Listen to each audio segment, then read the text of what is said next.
turun dari tempat tidur, awalnya teh ngesot. Aktivitas tidak terlalu tergantung oleh kursi roda kalau sehari-hari di rumah.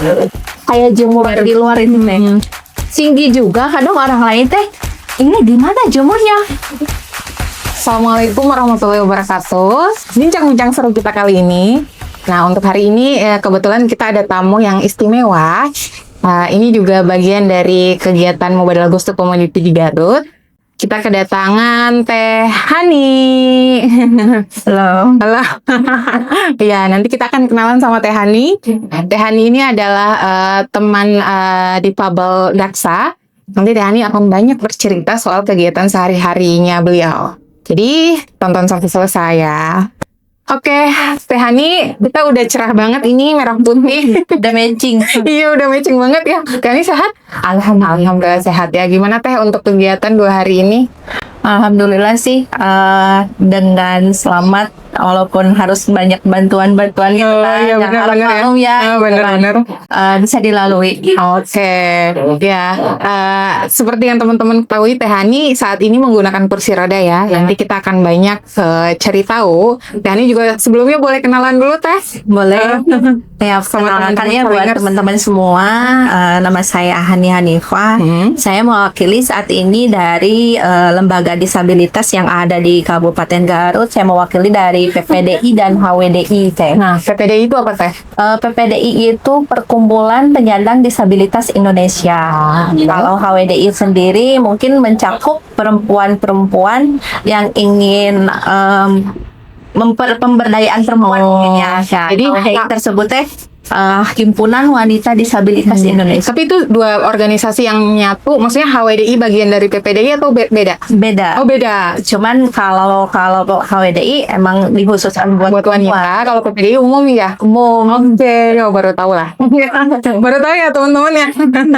Nah, Teh Hani mungkin kita akan mulai dari Teh Hani boleh share ke kami apakah pengalaman Teh Hani pakai kursi roda udah berapa lama? Sudah lama ya dari usia kalau menggunakan kursi roda sih udah agak besar ya. Kalau dulu sih karena saya awal menjadi disabilitasnya karena penyakit polio teh. Oh, oke. Pada saat itu terserang sakit panas, sangat panas yang terlalu tinggi mungkin ya. Diagnosa dokter sih saya polio. Oh, itu usia berapa tuh? Usia 3 tahun. Oh, 3 tahun. 3 tahun. Nah, lumayan agak lama juga ya proses benar-benar. pengobatannya, dari mulai keluar dari rumah sakit usia 3 tahun, terus menjalani pengobatan, kayak terapi, terus sampai usia 11 tahun saya menjalani terapi sampai bisa beraktivitas gitu. Pun nggak sulit ya, dari mulai keluar dari rumah sakit tuh nggak bisa apa-apa, kayak lemes gitu kan. Kalau mau bangun juga dibangunin kayak gitu. Beranjak kan udah bisa turun dari tempat tidur. Awalnya teh ngesot, kayak ngesot, terus ngerangkak kayak gitu, terus bertahap ya. Kalau untuk bisa berjalan normal itu kan nggak bisa ya, pasti ada dampaknya kalau dari penyakit polio. Ya mungkin saat ini saya menjalani aktivitas tidak terlalu tergantung oleh kursi roda kalau sehari-hari di rumah, kayak jalan ke dengkul. Kalau di rumah, jadi saya menggunakan kursi roda pada saat di luar rumah aja. Kalau di rumah kayak beres-beres rumah gitu, kayak gimana kalau bahasa Sunda pakai kursi roda teh kagok gitu. Jadi ya udah saya membeli teh jalan aktivitas di rumah sehari-hari teh pakai dengkul kayak gitu. Ya mungkin karena dukungan dari keluarga di sekitar yang memberikan fasilitas supaya saya bisa lebih mandiri dalam aktivitas, kayak penempatan alat masak, terus akses buat dari kamar ke kamar mandi, untuk keluar, kayak buat jemuran gitu. Karena orang-orang teh berpikir, kok bisa ya dikenalin di rumah sendiri gitu, bisa mencuci, bisa jemur. Kadang dulu mah jemur juga naik tangga ke atas ke lantai 2 kayak gitu. Kalau sekarang alhamdulillah sih karena emang faktor usia mungkin ya, terlalu banyak beraktivitas cepat lelah. Iya, benar. Aku tuh bikin kayak jemur di luar itu teh tinggi juga kadang orang lain teh, ini di mana jemurnya? nyampein pakaian itu sampai berjejer kayak gitu. Apa tuh kalau jemurnya pakai tongkat ya gitu.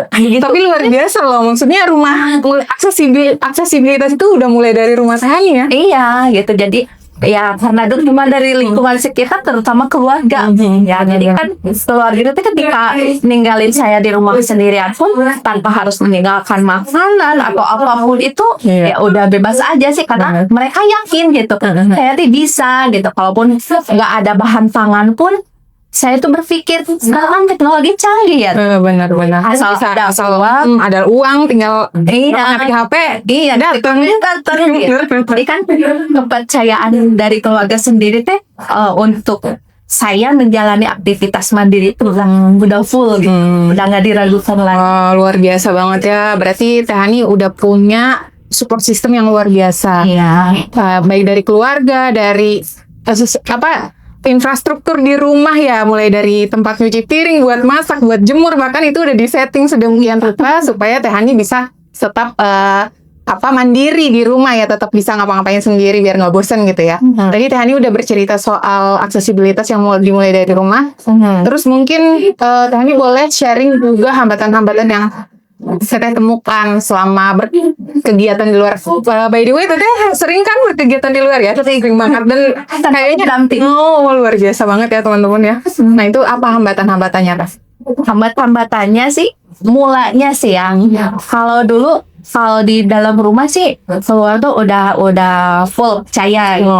Awalnya saya berkegiatan di luar rumah ya mungkin ada istilahnya di balik semua peristiwa bisa diambil hikmahnya. Karena mungkin saya mengalami perpisahan ya di rumah tangga kayak gitu. Kalau dulu tuh ketika saya berkegiatan di luar rumah ketika belum menikah, saya selalu diantar oleh mama, papa, atau kak ipar, kakak atau gitu. Punya suami kan, suami yang bertanggung jawab sebenarnya. Nah, ketika saya mengalami perpisahan, mungkin saya lebih berpikir lagi, aku harus bisa nih. Iya, benar. Ada tanggung jawab nih anak, aku harus bisa aku antar ke masa depannya. Awalnya sih aku agak sulit dapat izin dari keluarga sih ya untuk bisa berkegiatan di luar rumah. Kayaknya teh kayak pikirannya gini, gimana di jalannya, gimana naik mobilnya, terus masih khawatir ya siapa. Padahal aku tuh udah punya aplikasi taksi online kayak gitu teh, sampai sempat aku bohong gitu kan, aku dijemput teman gitu biar mereka percaya aja gitu, biar percaya awalnya gitu kan. Dan akhirnya walaupun aku bohong demi kebaikan, ya tetap sih bohong mah dosa ya. Tapi aku pikir kalau nggak begini aku kan nggak bakalan bisa. Iya, nggak bakalan bisa mandiri harus bergantung sama orang. Iya gitu. Ya dari proses itu teh sempat nanya gimana ini di jalan kalau jatuh gimana. Aku sempat bilang sih ke aku yang ada di rumah gitu kan, kenapa berpikir kayak gini ya, aku takut di jalan itu jatuh. Iya, kenapa harus jatuh dulu? Naik mobilnya gimana, turunnya gimana. Kalian teh nggak nyadar aku sehari-hari teh di rumah teh sendiri. Terus kalian datang ke rumah kerja udah nyiap makanan, udah ada tersedia, rumah udah bersih. Nggak berpikiran sih nggak kalau misalnya aku lagi beres-beres di rumah, aku takut jatuh, aku gimana gitu. Sekarang kenapa mempermasalahan ketika mau keluar rumah? Benar. Ya akhirnya kita saya kalah kan. Aku bilang sebenarnya kayak udahlah diperbolehkan. Nah dari proses tersebut ya alhamdulillah sekarang mah udah kepercayaan dari keluarga teh full gitu. Asal aku bilang aja kan, aku sering nitipin anak ke hak ipar gitu. Ini kayak hari ini kan 2 hari kemarin aku bilang ada kegiatan berangkat jam segini, jam segini, ya udah kosong aja gitu. Udah nggak khawatir lagi teh. Kalau itu kan hambatan dari keluarga ya, mungkin keluarga sedikit banyak khawatir gitu ya. Khawatirnya kenapa-napa Tehani di jalan, tapi ternyata Tehani mampu gitu ya melewati semua itu. Kalau hambatan-hambatan eksternal mulai dari lingkungan sekitar, mungkin secara kalau di rumah Tehani kan aksesnya udah oke.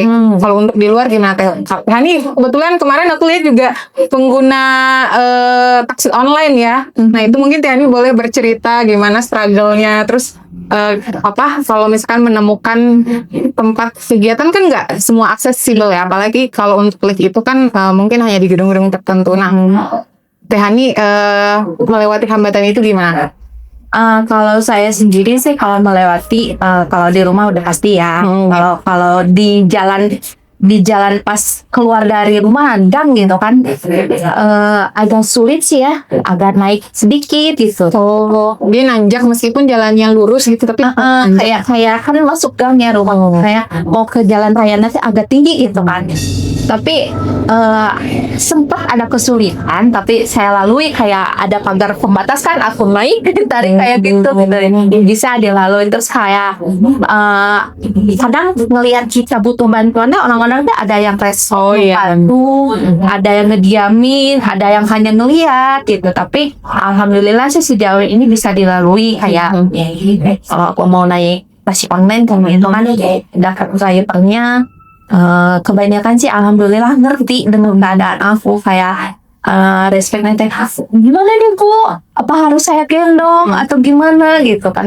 Apa sih nggak harus digendong ya kan, nggak asal posisinya benar, terus kondisinya aku pas gitu di mobilnya itu, naik sendiri turun sendiri, mungkin minta ditahanin kok badannya, minta ditaikin lah seredanya ke Makasih. Mungkin itu aja sejauh ini, enggak sih kalau melalui dengan drive atau taksi online. Kalau hambatan di jalan sih mungkin kayak tangga, terus kudunan, atau kalau kudunan sih aku lebih berani turunnya. Oh, kenapa tuh Teh?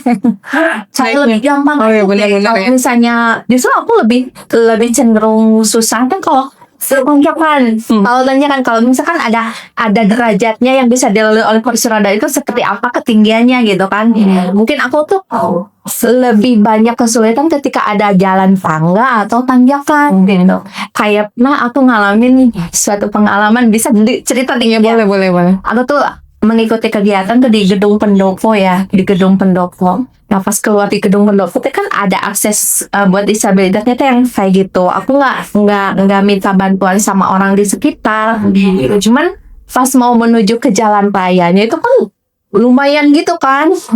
Sampai security itu lari ngejar saya sambil teriak, ibu.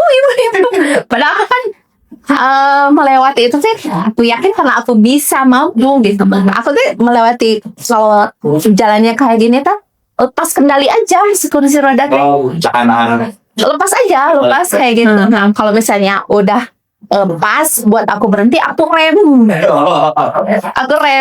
Pengguna kursi roda tuh punya banyak teknik. Gitu. Feeling gitu. Yang feeling kayak Karena udah terbiasa kali ya. kalau misalnya orang lain yang dorong, tekniknya harus gimana. Kalau kita yang mengendarain sendiri itu tekniknya seperti apa. Kalau misalnya melalui kudunan seperti itu, cara ngeremnya itu seperti apa. Karena yang dorong juga harus punya tekniknya biar kita yang didorong tuh nyaman. Kayak gitu. Oke, tadi kan Teh Hani sedikit banyak cerita awal mula Teh Hani menjadi seorang penyandang difabel. Nah, itu pasti melalui pergulatan batin yang luar biasa ya menurutku, yang tadinya mungkin kita bisa berjalan, kita bisa mengakses sesuatu dengan mudah, tapi sekarang harus dibantu dengan alat, atau mungkin kita lebih punya banyak ekstra tenaga untuk menjangkau sesuatu gitu. Nah, sejak kapan Teh Hani mulai menerima kalau Teh Hani itu harus apa-apa tuh pasti harus selalu dibantu, atau